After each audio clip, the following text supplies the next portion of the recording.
The South African President, Jacob Zuma, has carried out a cull of his cabinet, sacking or moving 15 ministers. One of those fired is understood to be the Finance Minister, Pravin Gordhan. The move has seen the country's currency plummet. Opposition groups have threatened a motion of no confidence against Zuma. Well, let's speak to Melanie Rice, who joins me now live from South Africa. Melanie, it seems that Zuma has carried out a sort of night of the long knives. Is this enough to save his presidency? Well, that's exactly what journalists are calling it. They're calling it the Midnight Massacre and the Night of the Long Knives. This is certainly the biggest cabinet reshuffle since Zuma took office in 2009. And the reaction has been swift. Both of the major opposition parties have indicated they will file for a debate on a motion of no confidence in Parliament by next week. And then ordinary groups, a lot of groups calling today for ordinary South Africans to stage peaceful protests across the country.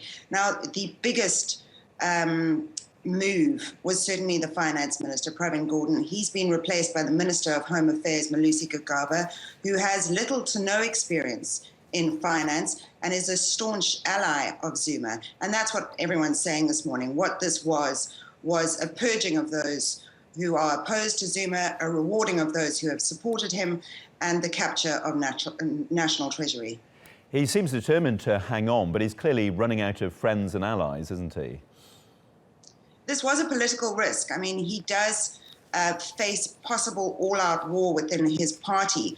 And one of the biggest risks is the tripartite alliance, which is the ANC, the Congress of Trade Unions, and the South African Communist Party. Now, earlier this week, they said that Zuma had told them that he was going to fire the finance minister, and they opposed that move.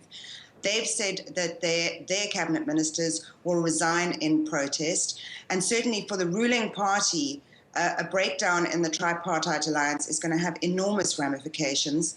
Certainly going into the 2019 election, the ANC suffered a massive blow in the local elections last year, losing 3 out of 4 major metropoles. 4 are now under the control of the official opposition. And how closely is this all being followed by the South African public? Very closely. We've all been, well, Pravin Gordhan was on an investor roadshow in London, actually meeting with ratings agencies and investors when he was suddenly instructed to return home. So that happened on Monday, and the rumours and the speculation have been swirling since then. Everything seemed to have been placed on pause when ANC stalwart Ahmed Kathrada passed away on Tuesday. And then word suddenly late last night that this cabinet reshuffle was going ahead. Melanie Rice in South Africa, thank you very much for joining us.